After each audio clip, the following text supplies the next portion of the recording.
We're going to win so much, you may even get tired of winning. And you'll say, please, please, it's too much winning. We can't take it anymore. Mr. President, it's too much. And I'll say, no, it isn't. We have to keep winning. We have to win more. We're going to win more. We're going to win.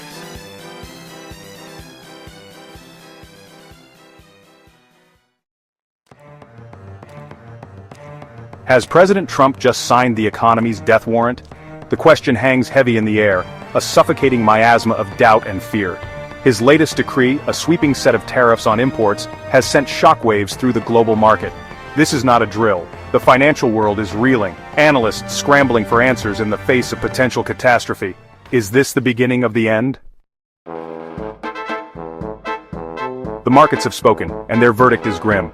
Investors and analysts alike are reeling from the sudden downturn, scrambling to make sense of the chaos.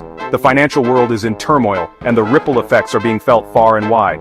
The S&P 500, a bellwether of American economic health, plummeted following the announcement.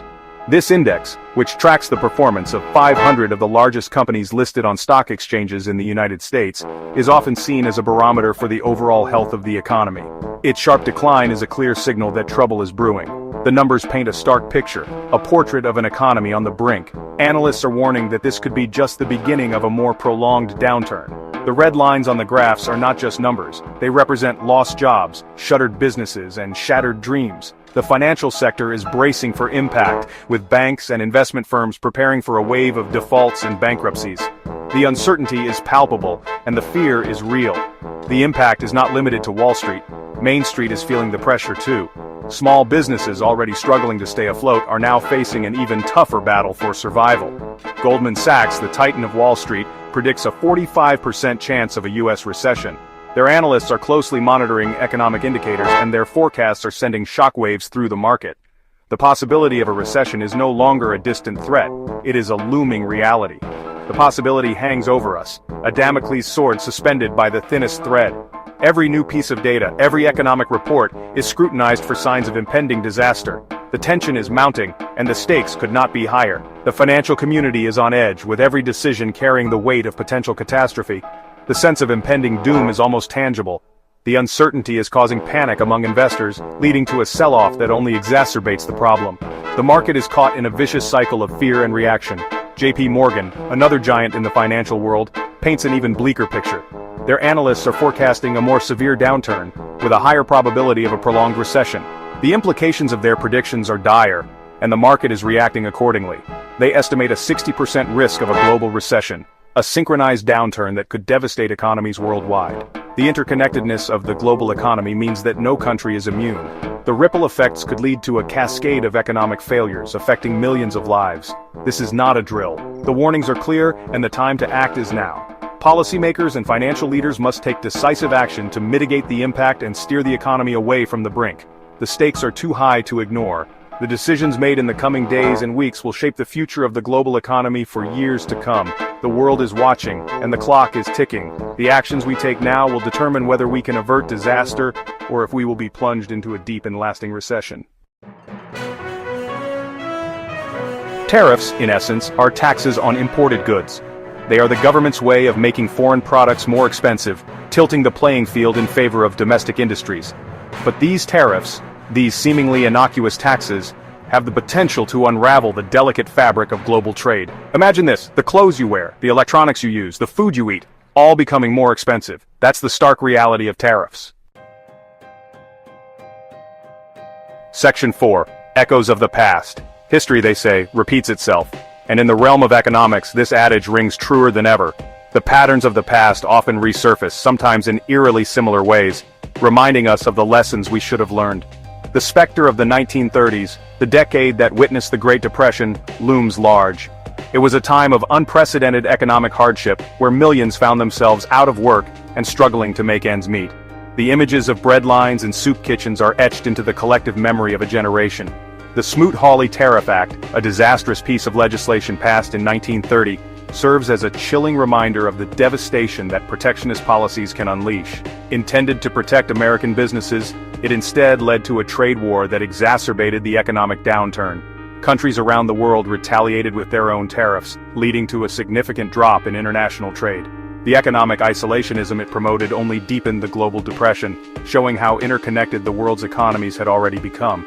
It stands as a historical lesson on the dangers of economic nationalism and the importance of maintaining open trade relations. Fast forward to 2008, and the world watched in horror as the global financial system teetered on the brink of collapse. The housing market bubble burst, leading to a cascade of financial failures that affected economies worldwide.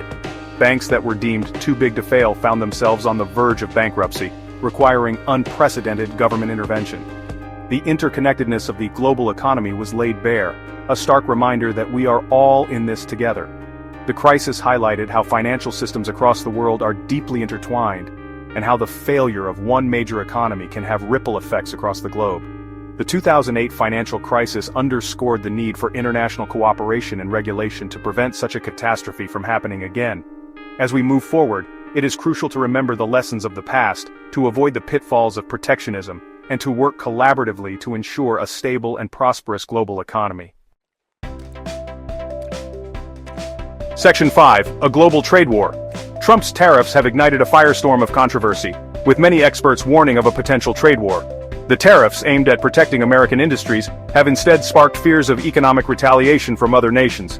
Critics argue that these measures could backfire, leading to higher prices for consumers and strained international relations. Retaliatory tariffs from other countries are a very real possibility, escalating the situation into a full-blown trade war.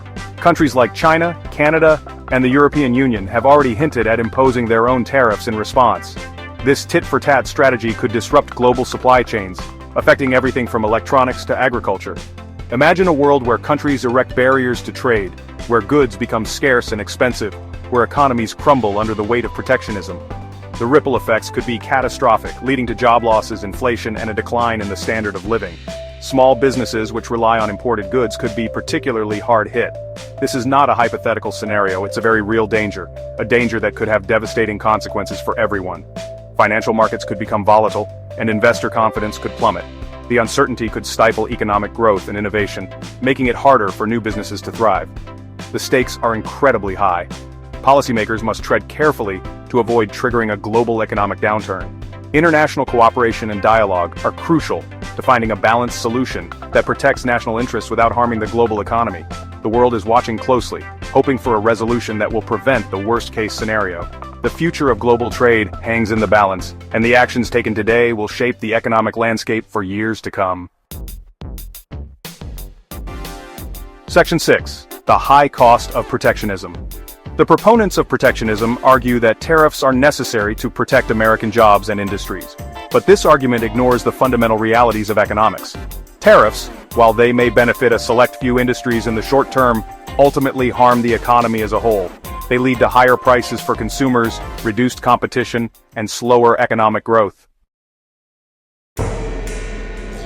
Section 7. A future. Uncertain. The road ahead is fraught with uncertainty. The ramifications of Trump's tariffs are still unfolding, and the world watches with bated breath. Will these tariffs achieve their stated goal of protecting American jobs? Or will they, as many fear, plunge the global economy into another recession? The answer, my friends, remains to be seen.